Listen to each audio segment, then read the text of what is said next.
শুক্তো কিন্তু আমাদের বাঙালিদের খুব প্রিয় একটি খাবার। তবে শুক্তো রান্না কিন্তু অত সহজ ব্যাপার নয়। আমি আমার মতো করে চেষ্টা করেছি। প্রথমে কিন্তু আমি কিছুটা পাঁচফোড়ন দিয়ে ওটাকে ভেজে তুলে রেখে দিয়েছিলাম, সেটা গুঁড়ো করে রেখে দেবো। তারপর কড়াইতে তেল দিয়ে আমি বড়িটাকে ভেজে তুলে নিলাম। এই বড়িগুলো শান্তিপুর থেকে একজন ভদ্রমহিলা আসেন আমাদের কাকিনাড়াতে বিক্রি করতে। তো একদম হাতে তৈরি এত টেস্টি এই বড়ি, না খেলে এর স্বাদ বুঝতে পারবেন না। তো যাই হোক, তারপর আমি উচ্ছেগুলো ভেজে নিলাম।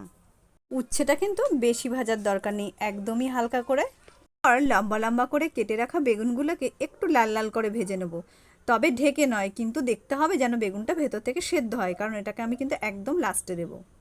বেগুনটা ভাজার সময় অবশ্যই একটু মিষ্টি আর লবণ। আর বেগুনগুলো ভাজা হয়ে গেলে আমি এবারে এটাকে তুলে নিলাম।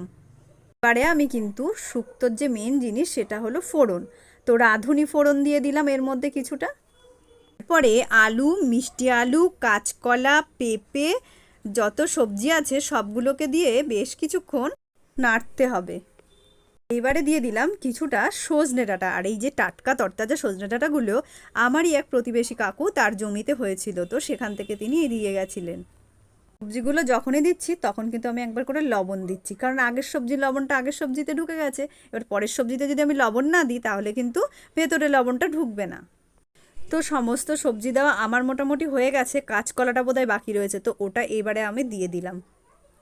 এবারে আমি কিছুটা আদা আর রাঁধুনি বাটা এর মধ্যে দিয়ে বেশ কিছুক্ষণ কষিয়ে নেব। তো বন্ধুরা, তোমাদের যদি আমার এই রান্নাগুলো ভালো লাগে আর আরও রান্না যদি দেখতে চাও তাহলে অবশ্যই আমার পেজটিকে ফলো করে পাশে থাকবে।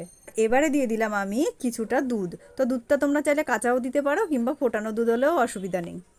অবশ্যই গ্যাসের ফ্লেমটাকে কমিয়ে কিংবা নিভিয়ে দেবেন, না হলে কিন্তু দুধটা ফট করে কেটে যেতে পারে। আর দুটো সবজি দেওয়া বাকি রয়েছে, সেটা হলো বেগুন আর উচ্ছে।